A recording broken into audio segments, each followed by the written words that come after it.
Welcome to REKT Reviews, movies and entertainment analysis using the latest in beer goggle technology. And here are your dubiously qualified hosts, Erik, Paul, and Christopher.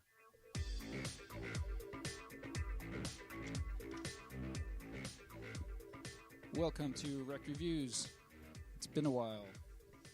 It's been a while. All this moving, man. Yeah, we're coming to you live from our brand new EnterTalk Studios in Miramar, San Diego. Say it's been so long. We've got because you're a Top Gun. Because I'm a Top Gun. That's right. Oh yeah, that was filmed here, or there was something about Miramar there. Was it? Yeah. Really? Yeah, it was based on when they got rid of the what was it? The Top Gun Academy was based over here in Miramar. Now it's in Florida, I think. Oh, I didn't know that. They ditched the whole San Diego scene for a better place in Florida, I guess. I haven't seen that movie in a long time. Are there like shots of San Diego? When, Yeah. Tom Cruise is riding around with his motorcycle and stuff. There's that the bar that's over there, right across from the convention center. That's still there. Oh yeah, they still advertise that. Like Yeah. Top Gun happened here. 20,000 years ago. Do they have a drink called "Take My Breath Away"? I hope Really? so. No, I just made that. Does that sound delicious? They have one called "You Lost That Loving Feeling," though. Oh well. All No. right. And then it's funny they try to make it sad seem like the drink. houses were across over there, on the walk where he's driving his motorcycle actually on the sidewalk, and it's supposed to be right into her house. So there's all kinds of San Diego landmarks up in that movie. I got to rewatch that. I lived in New Jersey when that came out, so or maybe even I don't know. You only dreamed of weather like this. Yeah, I know. I don't know if you need to rewatch that or not. I don't know how well Top Gun holds up. Yeah. Iceman, dude, what are you talking about? You kind of look like Iceman, or an Iceman. A Iceman? It must be those sparkly headphones. Yeah, well, that probably has something to do with it. Eric's sporting some pimped out, sparkly white headphones. He looks very, very Special. I think there's a movie called Iceman with crap, I can't think of that guy's name. He was in Boardwalk Empire. Oh, yeah. He was in Superman. Yeah, well, he's your boy. I can't remember. Yeah, I can't remember his name. I love that guy too. I know. He was played a good cop, bad cop, good cop, bad cop. Oh, well, he plays like a hitman in The Iceman. Oh, I thought you were talking about like there was actually a really cheesy movie called The Iceman where there was actually a guy they thought out of ice. That's Encino Man. Encino Man is what Yeah. you're thinking No, of. there was actually a movie that was like where it was actually like a serious one. But yeah, Encino Man. Yeah, we haven't started that off yet, man. Dude, What are you doing over there? You know, you got like two sips and he's already dropping like Already throwing phones around. growlers. He's trying throwing to- phones and growlers. Is that a Samsung? Is that going to explode in our face? No. Although I was traveling recently and I got on the plane, like, you know how you can use all your electronics now? Except if you had a Galaxy Note 7, they That's told you, right. like, turn that shit off. Yep, Because we don't want this plane to blow up. That was pretty funny. Oh, and Apple just keeps smiling more and more each day. Oh, I saw a hilarious thing on the interwebs the other day. So the whole thing with the new iPhone 7 is they got rid of the headphone jack, and a lot of people are up in their arms over it. So some dude made this video where it's like a tutorial of how to make your own jack, and he just takes a $1,000 iPhone, shoves it in a vise, and drills a hole in the bottom of it. But he's narrating it like this is a legit hack. And Wow. and he's, it's all serious and well produced, and a bunch of people went ahead and did it and destroyed their phones, and then just were flaming him on the internet. You bastard, I destroyed my phone because of you. Well, that's your fault. That is your fault. If you're Absolutely. if you're drilling into your phone, that is your fault. Hey, I resemble that remark. Well, if you're Michael Shannon was the guy I was trying to remember earlier. Sorry. There you go. Michael Shannon is the Iceman. all right, Also, Val Kilmer is the Iceman. forever. Yeah. No. So we're a couple of people short today. Yeah. I know they got some bit. random dude who doesn't even drink in here. Dude, how can it be a rec review and if he I likes- can't get wrecked? Shark And he doesn't likes- drink anymore either, so like Yeah, we Shark's gotta- been kind of. Yeah, He keeps promising to come in here with like a gallon of SoCo, and it just doesn't happen. he says it like every time. It's like we're doing shots next week. No, But then he always has to work after. mm-hmm. So anyway, Shark was supposed to be here, but he is heading down from LA, and he's stuck in traffic. and it's not going to make it. And Christopher is MIA. I don't know where he is. So we got Florentino, He's Buenaventura. the cause of the traffic. Chris is causing the traffic, yeah. He's out there with his limousine blocking people. Yeah. Parked across 4 lanes of highway. Yeah. Is there any chance Shark can call in? Probably not. I texted him, but I guess he doesn't. He doesn't look at his text when he's driving. I would love to hear his opinions on Magnificent Seven. For some reason, that tone in your voice doesn't sound too magnificent. Well, I'm curious to hear yours. I think we should have a non-white opinion of this movie, considering that's what that movie was pretty excited about. That's why I was like, I wonder, is this getting racial, man? Am I going to get shot The when I movie go got out to racial. home, dude? I don't know why the movie got racial. I was hoping someone could explain that to me. Florentino, you're the closest thing we have to To a brother. to a brother. Yeah, Yeah. you gotta bring this home for us. So yeah, we're gonna talk about Magnificent Seven, or I guess before we do, well, let's go over the drinking stuff. What do you got over there? I got what I have right now is a Pizza Port Graveyard's Pale Ale. I think it's a limited beer, so I picked it up. It tastes excellent. Cool. I do love me some Pizza Port. Nice. I'm drinking Duckfoot. Which one is this? This is the Contender IPA. And It's good too. yeah, Yeah. very good. We're so the place we moved into, the one that's across from the Air Force Base, is also like in the heart of all the local There's breweries. a lot of breweries here. Yeah. There's one right next to us. Right behind us, St. Archer. Is it St. Archer? We Yeah. got Ballast Point down the street, Duckfoot. There's a ton of them around here. This is like the promised land if you're into that sort of thing. Mm-hmm. Even for you. There's 2 new ones that opened up, I think, last week that are in here that I want to check out at some point. Nice. But, and Tino, you're not drinking anything. Yeah. Not even water or Coke, nothing. We got some water somewhere around here. We got to get a refrigerator for this joint. Yeah. I was thinking about that. We got to get one of those rockin' fridges that look like a Marshall half stack. That's what I'm talking about. That's what we need. Everyone now comes in here because of the whole rock and roll vibe that we have. And they're like, all the business guys are like loving it because like they get a chance to feel like they're in the hard rock radio station. That was what Steve called it today. A hard rock radio station? Yeah, it's like that, hard rock hotel, but as a radio station. The place looks nice. I like it. Yeah, it's As nice as Magnificent Seven. I enjoy it quite a bit more than the Magnificent Seven. We should put up some pictures of it or something.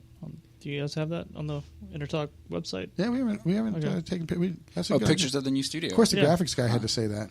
Yeah. I'm just saying. We didn't think of that. We even made the audio foam in the post production room look like your logo that you did for WS Radio, but it all fell down. We got to put it back up again. Paul got a little skimpy on the tape. Yeah, we okay. used carpet tape that like sticks to everything, and he didn't put enough. He was trying to be conservative. For shame. Tape's cheap, man. Actually, not this stuff. It's like for a roll, it's like $10. No. But it's meant to hold carpet. So Anyways, this is riveting. Yeah. I know. Like we're just like talking like we're like We're just catching up. It's been a while since we've been in that's what happens when you get a straight man in here with no alcohol in his I know. system. Yeah, we're talking about tape. Dear Lord. you can start All right, talking. You can start talking about girls, and I get stupid. You know what carpet tape is good for? Holding together loosely written plots. Okay. All right. I thought I was going for a segue. All right. I'm on board with this. All right, so Magnificent Seven. Magnificent Seven. So we're in and out the summer with Magnificent Seven. We made it through the summer, guys. Have we? No Yeah. more big blockbuster action. I hope not, man. Whatever that new Marvel movie is, can we just skip that one, please? What's coming out? What's a Marvel one? That Doctor... Oh, no? Doctor Strange. Yeah, whatever. Oh, Whatever. I thought you were a Cumberbatch. Actually, I do that like looked kinda Cumber- cool. I like him, but man, I'm Marvel. Can we just not do another Marvel movie? they're I'm sorry, digging up all the B-side. No, he was actually a player. But He was? Yeah, he was a player. He was one of the first TV shows that came out. Actually, the only one that was watchable back in the day. What decade are you talking? Well, that's what I mean by like 70s or something like that. Okay. Late 70s, early 80s. okay. If you made it into the 80s, I'll give it to you. If it was like he was an A player back in 1946. No, he's always been an A player. Doctor Strange. All right. I'd never heard of him until now. I feel like I vaguely heard about it. He was more of an A player than the Guardians of the Galaxy. Yeah. So It's still the best Marvel movie. It's a very good one. But you didn't like. I'm keep going back. You didn't like Magnificent Seven, and Star-Lord was in this one. What's up with that? He was terribly miscast, I thought. Does anybody here like Chris Pratt? I do. Am I the only one? Okay, so I like Chris Pratt too. Yeah. Was it Shark? I think Shark and Chris were the ones down on Chris Pratt, but I just felt like this movie completely didn't realize. Like, I mean, he's super charismatic, and this guy is just like the whole card tricks and all that stuff. Like, but back in the day, that was that was as charismatic as you could get, probably. Well, the funny thing is they mixed the characters because the original character. Oh, so you've seen the original movie? Yeah. Oh, okay. Yeah, the original one was. I admit I have not seen that. Clint I'm assuming Eastwood. Paul has not seen it either because It's we before were your talking times. westerns just before the show started. Yeah, I think I seen that one in the movie theaters, but I was really young when I seen it. I'm pretty sure I seen it Right, fair at a enough. drive-in or something like that. And they took the Clint Eastwood character and they kind of blended the two. It seems like, if I remember rightly. It's been a long while since I've seen it. Because what's his name? Chris Pratt had the whole like cigar and the hat thing, and then The Mexican guy did too. I remember him doing a cigar thing at some point. so maybe they all Oh, wanted to be Clint Eastwood because he was the coolest one in that. A quick side note: I thought this was funny. Like the movie's rated PG-13, and they always list reasons why. And one of the reasons why it's PG-13 was historical smoking, which I thought was funny. This is what people used to do before they knew how bad it was for them. Smoking's not cool, kids. Shooting people with arrows is super cool, though. Shooting people's hands. Yes. Shoot the gun right out of their hand. That's cool. Shoot the cigarette out of their hand. That's what they should have done to balance out the message. All right, so Shoot a cigar. So I got a question for you. For both of you guys, what was your expectations coming into the movie? I expected it to be terrible. I didn't want to go see it, honestly. Everybody else kind of dragged me into it because it was one of those things where the trailer just completely turned me off to it. okay, I didn't see the. I mean, I don't You're watch good trailers. at that. You don't watch so trailers. That's why you're like, I want to see the Magnificent Seven. I was like, really? Eric wants to see the Magnificent Seven? Well, I kind of like westerns, and I was, and I like Chris Pratt, and I like Denzel Washington, so I'm like, all right. But if you saw the trailer, you would have I known would've been- exactly what was okay. coming. So I was, a little amped to go see it. But so anyway, so it actually exceeded my expectations because I thought it was going to be unwatchable, and it was entertaining enough. I mean, there wasn't much to it as far as plot but I don't know. It was cool action, good. It was good actors. It was not necessarily a lot for them to do, but So what did you guys think about the tone of the movie, or what do you even think the tone was? I thought the EQing was pretty good. I didn't have any problem with it. It was nice bass, a little bit of treble, not too much mid range. It's all good. That's what I get for being on a yeah, music website, yes. asking questions like this. I I thought it the kind of tone- worked because it started Okay. out sort of light and a little bit fun, and kind of got serious as the stakes got higher, and then quickly, at the end ended kind of like on a dark note, and then just like really quickly, like, oh, this is a win. This is good. They're magnificent. Oh god, that last shot of the graves, With the and then graves. and then her saying magnificent. Magnificent. Oh man, talk about a way not to end a movie. But I don't know. The tone was kind of weird. Like after when they come in. I mean, this is jumping ahead a little bit. Like when they first go to the town, when they're all grouped together, and it's like 7 of them versus what was it, like 20 or 30 dudes. Yeah. And they just like easily take everybody out. Like it's not even a chore. Like it's just they just walk through and shoot everybody, and it's just like there was like zero stakes in that. Like they're all just having a good time shooting dudes down. Yeah. It's like, okay, this movie, like they might as well just like wink and nod at the camera at this point. There was a little bit of stakes with what's his face when he couldn't take the shot because he was having PTSD. why am I spacing on his name? Ethan Hawke? Ethan Hawke, I don't yeah. remember the character's name. So, yeah. Yeah, the colonel or whatever he was. That was actually one of the few moments that I liked. Was Yeah. when his friend came up and lied about the gun being jammed. That was actually because like before then you're like, oh, the Asian dude is like Ethan Hawke's little, I don't know, like employee or like he's my pet or like it had this weird like icky kind of like relationship. Did you and then pick once up on? I think he gave him opium to smoke every time he would like start freaking out. The Asian guy gave him something to smoke that was supposed to calm him down. And not to jump in, but to jump in here, I was completely wrong about the movie I thought this was. What was I thinking? Magnificent Seven was Yul Brynner, and Eli Wallach played his. Say, I didn't think Eastwood. There was another one that was kind of like that. I can't remember all those. Oh, this happened before. I think the last time you came on the show, you just started dropping bullshit. As you start getting into the 50s, you start to realize, I didn't see this in the movie theaters because this came out in 1960, so there's no way I seen that. Isn't Bronson in the original?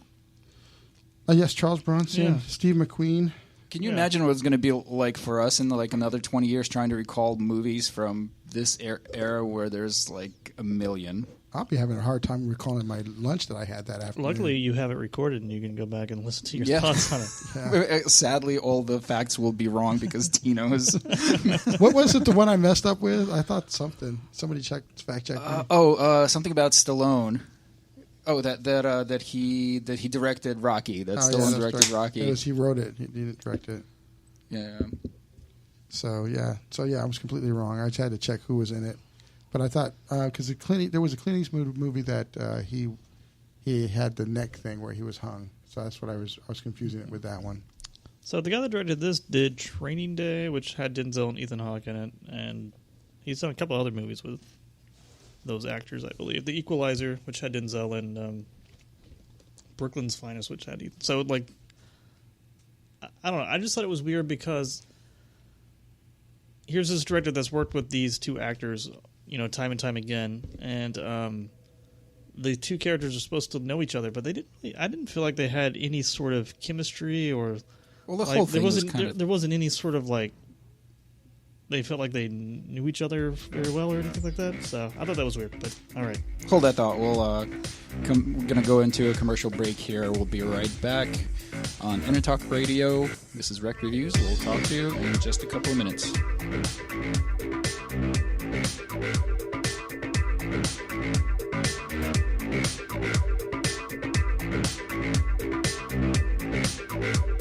Are you serious about your music? Are you ready to run with the big dogs? The experts at Pitbull Audio have the gear to get you into the game. From leading manufacturers like Mesa Boogie, Fender, Pioneer, and American Audio. To sound your best, you need the best. Pitbull Audio can deliver in rehearsal, on stage, and into the big time. Dropping beats, shredding guitar, or making the crowd roar. Whatever you dream, Pitbull Audio can help make it happen. We are Pitbull Audio. We want you to play it loud. PitbullAudio.com. You know what's all around you every waking moment of your life? Marketing. You're choking on it. I'm Scott Robertson, and when it comes to strategic PR, branding, and marketing, I've seen it all. And actually, I'm still seeing it because bad marketing never sleeps. Join me each week on May the Best Brand Win, right here on Intertalk Radio, and learn how to make the marketing for your brand unforgettable. Hi, I'm Tim Dolbear, the host of Sound Experience on Intertalk Radio. Each week, I talk with top professional audio engineers, producers, musicians, and the manufacturers that make the tools that we use in the studio each and every day. From capturing the perfect take to mastering your final release, and the tools and how the pros use them, we are going to dive deep into their process and learn from their experience. I look forward to you joining us each week on Sound Experience with me, your host, Tim Dolbear. This is Jackie Bertoni from Jackie's Groove. Come join me weekly on my journey through the music business as I take you behind the velvet rope, interviewing industry notables such as Al Di Meola, Michael McDonald, and Al Jarreau, to name but a few. Listen to their stories on being in the studios recording #1 hits and onto the stages throughout the globe. Allow me to be your music historian. You can hear me live every Monday at 2 p.m. and every Wednesday at 12 noon Pacific Standard Time or 24/7 on jackiesgroove.com. Ready to get your groove on? Talk to me. WSRadio.com.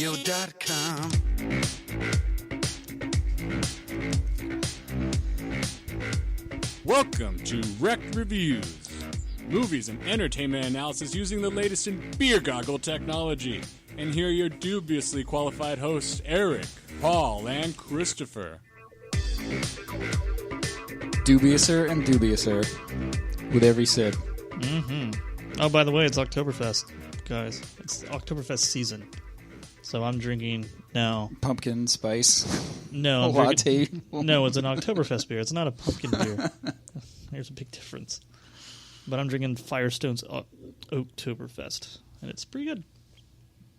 That looks edgy. That looks like an edgy beer. No, it's actually really light. It's like 5%. Cool. It's pretty mellow. Nice. Most Oktoberfest beers are pretty mellow. It's a season of celebration. That's all I'm saying. What are we celebrating? Oktoberfest. No, I guess the harvest, right? Magnificent Seven. The Magnificent Harvest. Magnificent harvest. The money grab. Yeah, what didn't it like go back to? Wasn't there like a marriage between like a king and like uniting of Oktoberfest lands? you're talking about? Yeah, I think so. I don't know. You European kids lost me, man. The Europeans lost you? Aren't you a history buff? Not for that stuff. Not for that stuff. I don't know. I'm just talking trash here. No, actually, I like the Magnificent Seven. All right, so Tina liked it. I didn't like it. Paul, you're the tie vote here. It's one of those things where I only liked it because I expected to really hate it, and it wasn't as bad as I thought it was. And it was kind of nice. I don't remember the last time I saw Denzel in anything. What was the last? Equalizer, I think, was the last thing he did. Which was this guy, the same director. It's not good either. Yeah. Which bums me out. I like Denzel, but he hasn't made a good movie in a while. Was he in some bank heist movie recently? A long time ago. No, not bank heist. His kid was sick in a hospital, and he held up a hospital. That was a long time ago. Yeah, but, dude. But no, I know that was a long time ago. I'm not sure if I can think of anything since then. The last good movie that I think you liked was the American Gangster. Yeah, that's it. Yeah, I liked American Gangster. Yeah, that was good. That was 10 years ago? Was that? I don't know. Maybe not quite, but probably It was probably about 6 years ago. Yeah. 6, 7, I don't know. That was a while ago. Yeah, that was a good movie. That was a really good movie. No, I liked everything. It's just like all the other things. You guys like to read a lot into, you want to see really good quality. I don't care about good quality. I just want to be escape. Yeah. That's why I'm the worst one for you guys. I'm not a good recliner. As long as I got my fat butt seat and I could watch it and can keep me entertained, and I don't have to think about all the things I had to do that day. That's what I like movies for. So I did a bit of that. That said, you were wondering along with everyone else, why not open with a Gatling gun first? Yeah, that was that. There's a few things. So the first one was, if you're going to be that strategic and set up, like, this is spoiler alerts, guys. Pits for people to jump out of and shoot people. Why not have 2 rows? One like run up front to the front facing one, and then one in the back that would have been able to get the guys with the Gatling gun in the first place out. So that's the first thing that I was thinking. Like, why not? They only have a week to dig the ditch. Yeah, but that's true. Or they could have had people like that would have swung around, like have a group that would swing around, because there's going to be a place where somebody's going to post up. They were pretty good about knowing what their tactics and how they're going to approach it was going to be outside of the Gatling gun. So that's the first thing. Well, I think one of the things that this movie gets wrong is because a lot of what goes into like Western shootouts and stuff like that is the strategy. Like, where are you standing, like the spatial difference between you and your opponent and all that stuff. And this movie, I don't think, cared about any of that, because it was just a lot of shots of, like, I'm shooting a gun, and then it cuts over to some dude falling over dead. Yeah. Like, there was... Like, they didn't do anything to amplify or get you to understand, like, any of that stuff that was going on as far as the ins and outs of the shooting, which is, like, one of the great things about Western movies. Because this was just, like, I don't know, shooting reaction shot that was, like, watching... Like, it didn't even need to be a Western. It could have been, like, a movie, shot now with, like, whatever guns. So, I don't... That kind of bummed me out. That's like I said. I'm not that deep into the reasons and rhymes behind it all. But the only other thing that kind of, at least from the street, the ghetto portion of me would recognize that, hey, if you're sending a bunch of hired mercenary guns in, Right. the first minute you start seeing dynamite go off and you weren't expecting dynamite, you'll be like, oh, hell no. I ain't getting paid enough to do this. Those guys they don't have any loyalty or any other things that are. Was there another dynamite scene besides the Gatling gun? Was there other ones too? I don't honestly don't remember. Just that one part, they just started blowing stuff up. Yeah, there was like, remember they were in the trenches. Shark. So yeah, it's pretty crazy. Sounds like we've got Shark on. Did you bring him on? I hear him. What are you doing, dude? You bringing him in? Shark, how's it going, man? Hello? Can you hear us, Shark? We can hear you. Mr. Shark. Shark, can you hear me? Hello, hello, hello. Live radio. Live radio. There we go. Are you pressing the right buttons there, Paul? No, obviously not. All right, you want to switch seats with me then, man? He hung up. Oh, no, he didn't hang up. There he goes. Now he hung up. There we go. Can you, we can hear him calling, so we got that going on for us. I don't know why he's not hearing us. Is he, That's on this one right here. Oh, is he on 2? He's on 3. Oh, on 3. No, I'm sorry, on 4. So if anyone listening has thoughts on Magnificent 7. Shark, you there? Yeah, I'm here. Can you hear All me? right, yeah, now we you got you. Sorry, we got a new system here. It's a little tricky still. Gotcha. You still stuck in traffic out there? No, actually, I just pulled into the house, so I'm home. Oh, all right, cool. Well, welcome to the show. Thank you. How's it going? Did you happen to see Magnificent 7? I did see Magnificent 7, unfortunately. All right, so okay. Oh wow, I'm the only contender here. By the way, Shark's Tino, man. They roped me into this, man. They're making me Chris today, dude. I take it that you enjoyed the film. I did. Well, it's an escape for me, so I was able to escape. Tino wants to live in a Western. I want to live. You know, here's my problem, because I love Westerns. I absolutely love Westerns.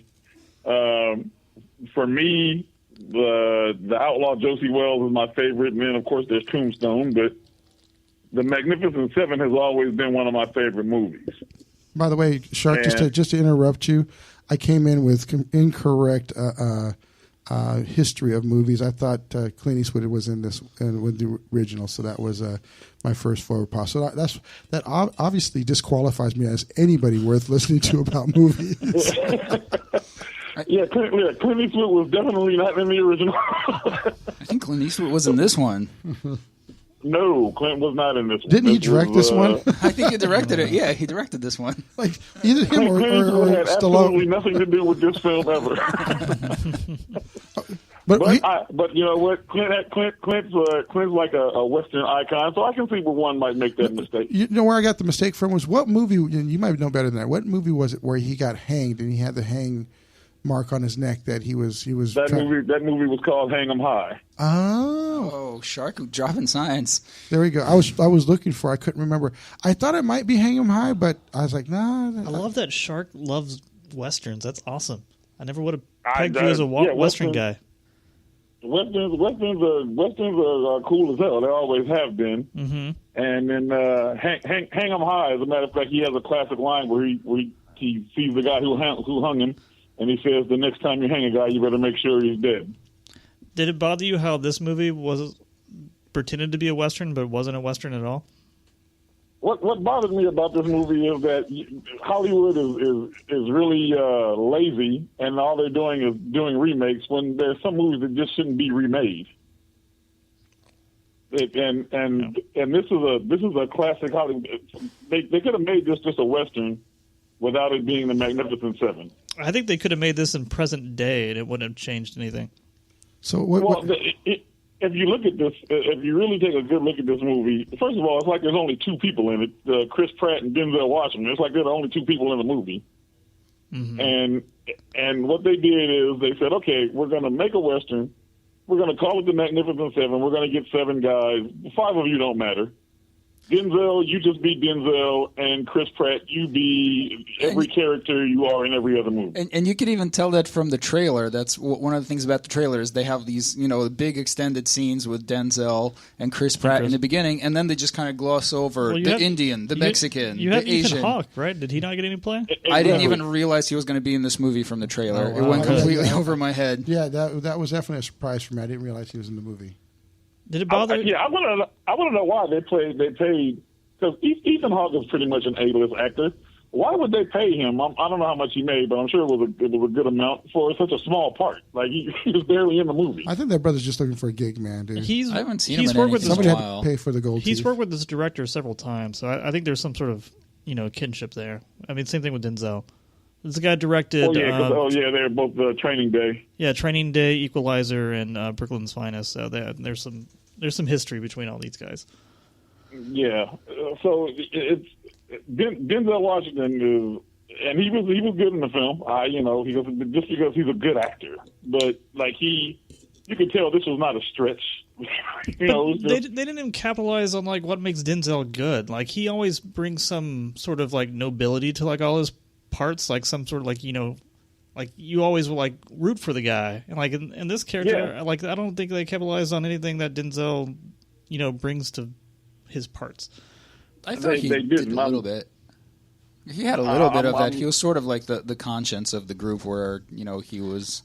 He was getting people to work for him, and I don't know why people signed up for this gig. Hey, you want to go die? Oh, sure. You notice how it's kind of like the same way Suicide Squad was, where these people are together for a short amount of time, and all of a sudden they're fiercely loyal to each other, they've been family for their whole life. Yeah, you're right. It was kind of a similar formula. They kind of getting the band together. I don't know why Chris Pratt's character signed up for this. Yeah, I don't either. His horse. But I'm going to go die for my horse? He already had the horse. He could have just ridden off on it. He just robbed a bunch of people at poker. Why couldn't he afford the horse? I think he was just he just doesn't have anything to live for. This gave him something to do than just sit in a saloon. And why? I didn't pick up on my that. My biggest question is, why didn't they just, if they're going to remake The Magnificent Seven, why not just remake The Magnificent Seven? You don't have to upgrade it. You have new actors and you just do the same movie. That's a remake. There's no need for this upgrade. And I'm going to be happy on the day that Chris Pratt is actually a character instead of just who he was on Parks and Recreation and in Guardians of the Galaxy and in Jurassic Park. He's the same guy. It's the exact same part, just in a different genre. So you wanted this to be a Mexican village? Is that what you said, Shark? Yeah. So, okay, I haven't seen the original. But Donald Trump wouldn't have been happy with that, man. Do they have... Not at all. So is the whole little racial harmony thing in the original one, too? Where there's I doubt it. The only people that live are the minorities? Did that happen in the original? In the original, it's part of the whole plot that none of them get along because of the different races, and then they grow together as the film goes on. Man, that movie dropped the ball on that. I'm all if you want to tell that story, that's cool. But this one, I felt like it didn't really earn any of that stuff. Well, it just happened to be. Go ahead. Let's start with the most obvious thing: is that most of these people would be like, no, I'm sorry, we're not going to work for the black guy in the Old West. That just wouldn't happen. I thought about that too. And wasn't Ethan Hawke in the Confederate Army? Yeah, he was in the Confederate. Yeah. Yes. That would have probably been a problem. Well, that was the whole thing. And actually, the only true scene in the movie is when you first see Denzel Washington riding through that town, and everybody's staring at him because everybody's like, "What's the black guy doing here? What's he doing on a horse?" Yeah, I think it would have gone much worse in real life. Someone call in a Grand Theft Horso. Exactly. But Blazing Saddles was more historically correct than this movie. So. It's also a much better movie than this movie. A far better movie. Yeah, it's tough when Denzel Washington can't save a movie, and he didn't save this one. What was the last? What was the last good? We were talking about this. What's the last good Denzel Washington movie? Courage Under Fire. That was a long time ago. We came up with American Gangster. I think that was more. American Gangster was good. I'm really looking forward. He's going to be in the film version of Fences that's coming out soon. I'm really looking forward to that. I've seen from that. That's going to be really good. Version of what? Fences. Senses? He's playing. He's taking the role that James Earl Jones did on Broadway. Oh, okay. All right. Yeah, look at that. It's a really good play, and he'll be from the scenes I've seen. He's going to be really good in that part. I'm surprised they haven't thrown him into a superhero movie yet. He probably won't do it. You know, I remember seeing an interview with him where he talked about that, and he's like, "Hey, I'm up for playing anything." But I mean, at this point, what superhero could he be? He's too Catman. old. Don't thank me. Pay me. Yeah, I guess he could have been Black Panther's father. You know, yeah, the original Black Panther, but that's about it. So it's probably not worth having to pay Denzel like $30 million just to play his father for like 10 minutes and then die. Minutes, yeah. You know, the Magnificent Seven. It was a formula from all the people in it. The girl, doesn't she look just like what's her name? The hot actress now. What's her? Yeah. Jennifer Lawrence. Jennifer Lawrence. The poor man's Jennifer Lawrence. Doesn't she look just like her? They made her like. You know what movie? I don't know if you've seen this movie. At least the first movie I seen her in was Music and Lyric. She played a Britney Spears kind of character. Oh God.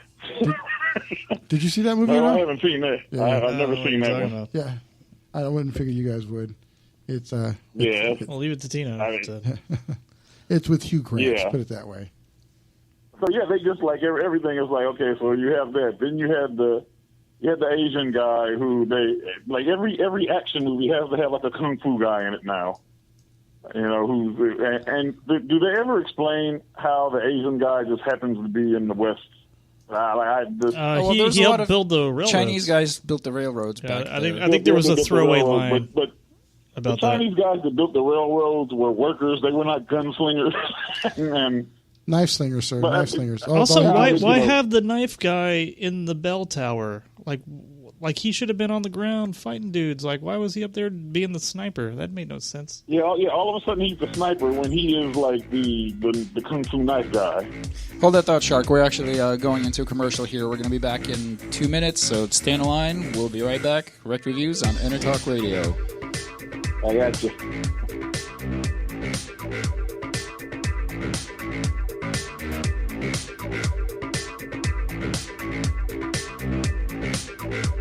Hi, this is Tim Dolbear, host of Sound Experience here on Intertalk Radio. And Source Connect by Source Element is the essential tool that we use to link between my studio in Austin, Texas and the WS radio station in San Diego. Now with Source Connect, not only can we communicate in real time and with HD audio, but it's synced up and is of a high enough quality that I can use it for real-time ADR work, remote recording and overdubbing, and it even allows me to remotely control a DAW. Source Connect by Source Element. Affordable, high-quality audio and video connection over the internet for all of your production needs. You know what's all around you every waking moment of your life?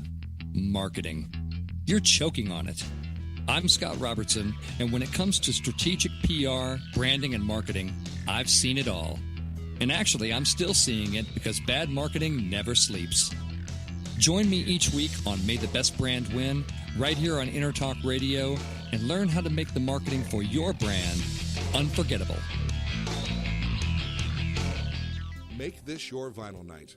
I'm John J.R. Robinson, and every week, music creation comes alive through stories, experiences, and sounds when vinyl records filled our hearts and minds. My friends and I share our tips and techniques used in creation of iconic tracks for recording artists such as Michael Jackson, Eric Clapton, Quincy Jones, and Steve Winwood, to name a few. Vinyl has emerged hot, and the soul of vinyl defines art and passion which burns deepest at night. Tune in every Are you serious about your music? Are you ready to run with the big dogs? The experts at Pitbull Audio have the gear to get you into the game. From leading manufacturers like Mesa Boogie, Fender, Pioneer, and American Audio. To sound your best, you need the best. Pitbull Audio can deliver in rehearsal, on stage, and into the big time.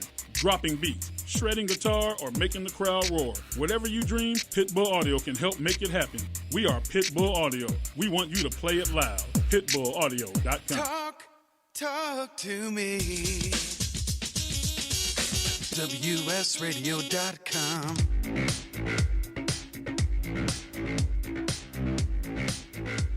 Welcome to REKT Reviews, movies and entertainment analysis using the latest in beer goggle technology.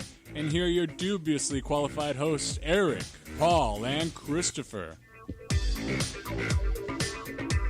There's no Christopher.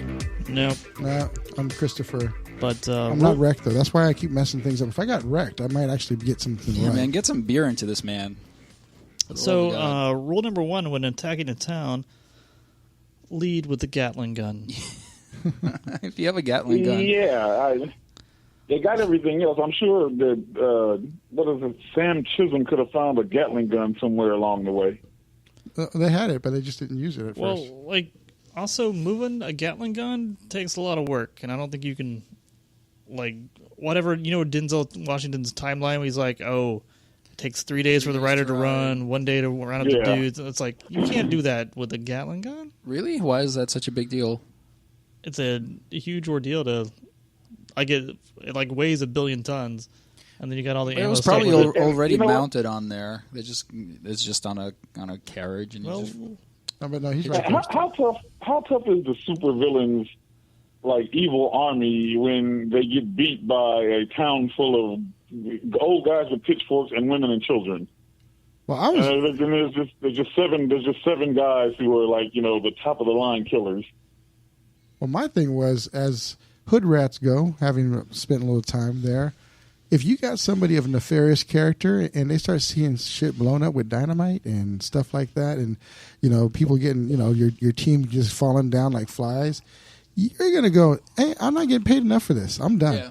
I'm not gonna do this. Yeah, they're gonna be like, you know what? That $20 that he offered us sounds kind of good right about now. Yeah, I'm done. I'm gonna have a beer. I'll meet you all at the saloon sometime. What was up with that thing with the jar and the kid? He gets the kid to put his hand in the jar, so he can touch some sand. That whole scene was really weird. It was at the very beginning in the church.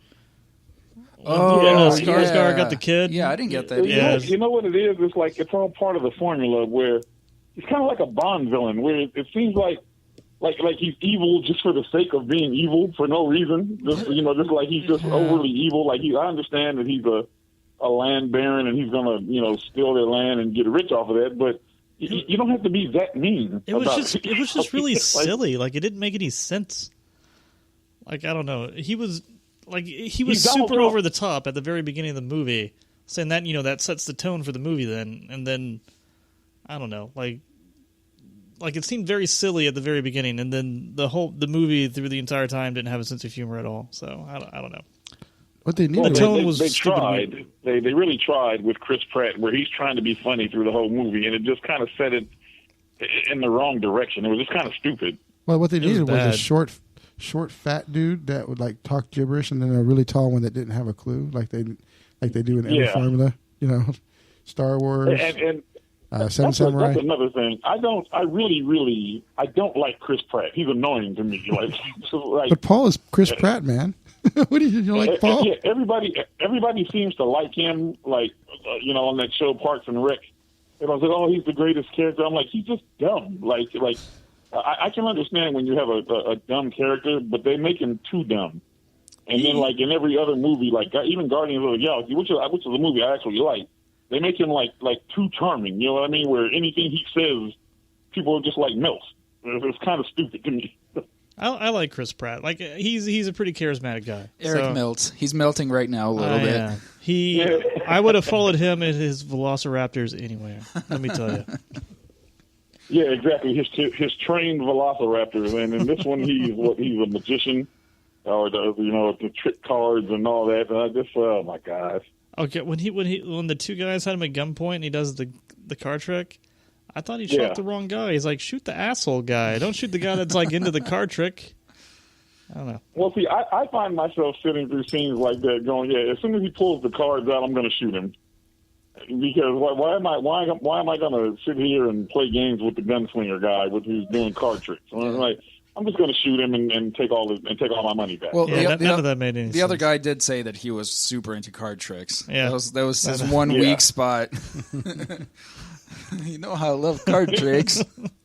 It really looked like one fetish. It looked like to me that Denzel Washington was kind of just like, okay, let's just get this movie over with. and then write me my check so I can get out of here. Either that, or and he's like kind of had the look of, you know, when I was a kid, I always wanted to be in a Western, so this is my Western. Yeah, maybe so, that's like, it. one important thing about Westerns is how many shots you have in your gun. Oh, yeah. And, like when are you going to reload and stuff like that? Like, this movie didn't give a fuck about any of that stuff. Like, did you see anybody reload this entire movie? I saw somebody reload once. But it was inconsequential, though. Denzel reloaded, yes. But that was Denzel reloaded once, and they made a really big deal out of the fact that he was reloading. Yeah. I was gonna say and then the poor man's Jennifer Lawrence ran out of bullets when the bad Indian guy was coming after her. She was trying. and the good Indian came in, yeah. But that really bummed me out. All that stuff. They always take that aspect of any action film out because, you know, there's no gun shoots 900 bullets. no handgun can shoot that much. So they always take that aspect out. Like the gun just magically reloads. But that's such an important part of most Western movies, though. Like, I was really bummed when they didn't make that. Again, that has to go with the whole like strategy of a gunfight and stuff like that. And this director didn't care about any of it. Yeah. Well, also think about this. Every like it's the Old West. It's the 1800s. So everything is made of wood.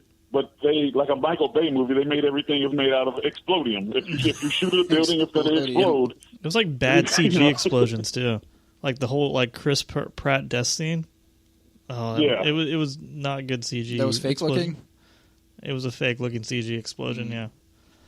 Well, also because like it's like he threw one stick of dynamite, which is like an M80 that you played with on 4th of July. And it blew up a crater like a meteor hit the Earth. Yeah, but Gatling guns are highly flammable. That's right. Up right there, they're made of super explodium, so they go up real fast. Right? They happen to wheel a bunch of barrels that labeled TNT out there with the Gatling gun, apparently. And like what's the guy? Is it Peter Sarsgaard? Is that his name? The villain. Yeah. He was like he's just looking at everything like a maniac. Like, I just want to kill everybody. It's like, why? What? you want their land. They're fighting back. I get it. Shoot a couple of people with the Gatling gun, and then the little battle here is over. You win. Like so. Also, like, you lost the battle and then you wander into town. Why are you wandering into town? That was pretty weird. I was expecting him like a better part once he started losing, where he was on his horse riding out of town and maybe Denzel was chasing him.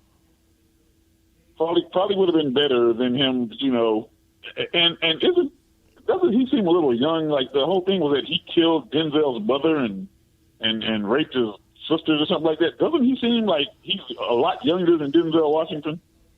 It was his bar mitzvah party. That's what they did. Not I don't know. Yeah, you have to have complete suspension of disbelief for this movie. I still like it. It's like I wish they would stop doing remakes. What about that weird shit when Denzel was like riding like off the side of his horse, just like shooting random people down alleyways? Oh, that was awesome. What are you talking about? That was terrible. That made no sense. That is in every Western where the guy has to go to the side of the horse. And okay, that's a classic move. Let's say, did you notice how Denzel was like he really loved his horse in this movie, but in so many scenes, he was hiding behind his horse while they were shooting at it. Like, you see, he's sacrificing the horse that he loves so much. Well, I love my boy Florentino, but when bullets start flying, I'm going to hide behind him. I do remember his horse running out of a saloon at one point, I think. Or out of a building. Didn't that happen? Didn't Denzel ride his horse out of a building? Out of a building. Like, but he like... Well, that first scene was straight out of Django Unchained, where he shoots the guy and then walks out and lets everybody know that he's a bounty hunter or a marshal or whatever. Yeah. And for the record, this movie, only the slight premise is the same as the Magnificent Seven, where there's 7 guys and they're protecting a town. That's the one thing they got right, is that there's 7 of them. Wasn't there 9 of them if you count the chick and her? Yeah, that's true. Like I was like, the rest of it is nothing like it. So you know, it's like the 3 Musketeers. There's really 4 Musketeers. Because, like, they had 7 people at one point. I'm like, all right, this is going to get rolling. Like, no, we got to go pick up 2 more dudes. I'm like, but you have 7. Yeah, all of a sudden I guess it's women the don't magnificent count. 12. Well, yeah, and they made a big deal about Matt Bomer, or whatever his name is, the husband that got killed right in the beginning. Like, he was kind of asking for it. No, but in the movie, though, I mean, in the credits and everything else, they made more a big deal about him than they did about Ethan Hawke. If you think, like, they were mentioning his name a lot more. Well, he was a Yankee. True, but I mean, he had like 5 minutes in the movie and then he got killed. I don't know. Well, and you're right. He was asking to be killed. You know, when you're surrounded by guns and you don't have one, you really shouldn't be talking a lot of shit. It's like, to the guys that you have should the be gun. ashamed of yourself, sir. I did like the girl that took a hatchet to the back. That was kind of cool. That was satisfying for you. Yeah. For no I'm reason. not going to talk any shit about you now while you're standing here with guns on me. But you just wait until I get my army of the 7 together. Then the shit's going to be. And then we're going to start talking shit. Now I'm not going to say anything. Yeah. I also like the little fight between the 2 Indians where they're showing a lot of racial harmony and stuff into this, which was like I said, the main villain is definitely just Donald Trump to me. So that's kind of what the movie is. But you're not a Donald Trump supporter, Shark. I couldn't even say that was straight face. I thought the racial stuff was kind of weird in this movie. Like it seemed so arbitrary. Like it didn't. They didn't have any Indian guys. I'm talking about like dot not feather. That was so not properly politically correct. But I don't know. Like that stuff's cool in movies. Like I don't mind it. But like this one, I don't think it just threw it out because for whatever reason I don't know. Like it didn't bring anything to the plot. There was nothing. Except for like Denzel Washington's speech, like it made sense for his character, but like I don't even know why the Indian guy joined their team to begin with. It doesn't make any sense. Yeah. After they ate the deer's heart or whatever the hell that was. He was following a different path. That's all they gave you. His path was different than the rest of his tribe. Apparently, well, they should be just a little less politically correct and a little more. It's an election year, so I guess that's why. Well, yeah, because none of these people back then. Everybody hated everybody. Like everybody hated black people, everybody hated Chinese people, Indians hated white people hated everybody. so nobody would have gone along in this, and that's the original Magnificent Seven. That's kind of what the movie was about. How these guys came together that way, like racially, to fight a common enemy. But this one is just like, oh, everybody's cool from the beginning. Oh yeah, we love black people, we love Mexicans. Everybody just loved everybody else. Sure, yeah, everybody seemed way cool with everybody. Like it was really weird. Yeah. What did you guys think of D'Onofrio? His character. I liked him. What was up with his voice? His voice was weird. That was kind of a different, kind of a cool character. He was fun to watch. Yeah, I kind of liked him too. I think he was trying to play a mountain man kind of thing, and he's trying not trying to be his normal D'Onofrio Again, voice. I don't know why he joined them. I don't know why he joined them either. Yeah, but why did he join them? I had to step out to go to the restroom at that point, so I didn't even see when he every joined. character in this movie was just a complete ripoff from another movie. If you watch, I don't know if it's the first Young Guns or Young Guns 2, he was the mountain man character that's in that movie. The great big guy who looks like a bear and then everybody's afraid of. So the racial harmony movie is playing stereotypes. That's what I'm hearing. Yeah. That's basically what it is. Very stereotypical, with the exception of Denzel Washington, because in every Denzel Washington, unless he's playing a bad guy, if he's playing a good guy, then he is the ultimate honorable good guy. Yeah. Yeah. If he's a bad guy, like in Training Day, then he's just a complete snake. And wouldn't it be cool to see Denzel in? But like what about some, Carbon Copy? What was he in Carbon Copy there? Carbon Copy, he was the token black guy. He wasn't a big star yet. Wouldn't it be cool to see Denzel play a part where he slowly becomes evil, like a Breaking Bad part or something like that, like his descent into Like, he's sympathetic, but then, like, he just goes straight into being evil. Like that fall. That would be awesome. That would be really cool. Awesome. Yeah. But I don't think his agents will let him do that, because they'll be like, it's really funny how a lot of people will watch a movie and think that actor, that the part that actor is playing, that's really who he is. Oh yeah. You know People are weird. Yeah. Yeah, it's like, you got to tell people, hey, just so you know, there's not really a Captain America or an Iron Man. You guys realize that, right? There is a Star-Lord. You shut up, Shark. There's a Star-Lord. Yeah, you obviously have to tell some people. You do realize Robert Downey Jr. is not really a superhero. You guys know that, right? So he's a superhero to me. The amount of cocaine he managed to survive in the 80s and 90s, that's a superhero. That does make him a superhero. That really does. And a role model, really. He should have been dead a long time ago. Like, he's a survivor. Talk about somebody getting shot by the police. I'm surprised he's not dead. He was ended up doing coke in people's homes, or he just ended up in the neighbor's house. He's just lucky he was born white. Yeah, white privilege at its best. So he made one hell of a comeback, and he is to be commended for that. So good for him. But the whole thing with the movies, like even Denzel Washington is such a respected actor and such an icon.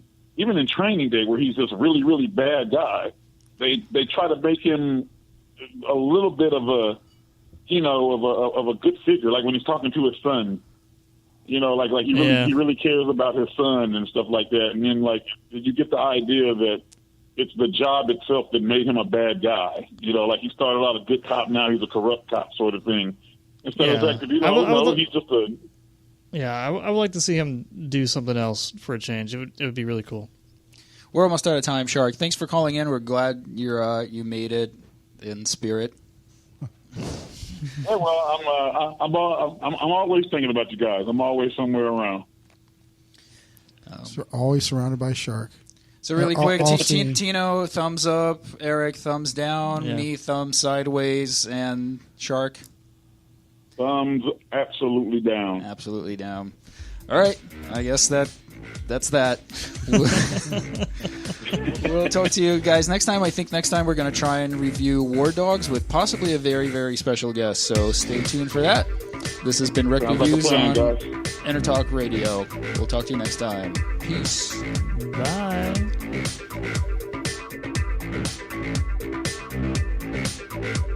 This is Jackie Bertoni from Jackie's Groove. Come join me weekly on my journey through the music business as I take you behind the velvet rope, interviewing industry notables such as Al Di Meola, Michael McDonald, and Al Jarreau, to name but a few. Listen to their stories on being in the studios recording #1 hits and onto the stages throughout the globe. Allow me to be your music historian.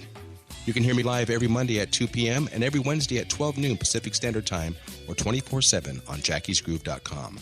Ready to get your groove on? Hi, this is Tim Dolbear from Eclectica Studios. I'm a full-time mixing and recording engineer. I work with Grammy winners, labels, and indie artists, using state-of-the-art digital mixing and restoration tools and the very best in analog gear.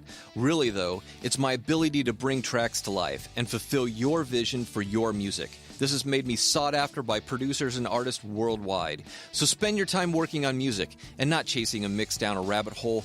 Go to timdolbear.com and check out our free one-song mix offer. You know what's all around you every waking moment of your life? Marketing. You're choking on it. I'm Scott Robertson, and when it comes to strategic PR, branding, and marketing, I've seen it all. And actually, I'm still seeing it because bad marketing never sleeps. Join me each week on May the Best Brand Win, right here on Intertalk Radio, and learn how to make the marketing for your brand unforgettable. Are you serious about your music? Are you ready to run with the big dogs? The experts at Pitbull Audio have the gear to get you into the game. From leading manufacturers like Mesa Boogie, Fender, Pioneer, and American Audio. To sound your best, you need the best. Pitbull Audio can deliver in rehearsal, on stage, and into the big time. Dropping beats, shredding guitar, or making the crowd roar. Whatever you dream, Pitbull Audio can help make it happen. We are Pitbull Audio. We want you to play it loud. PitbullAudio.com.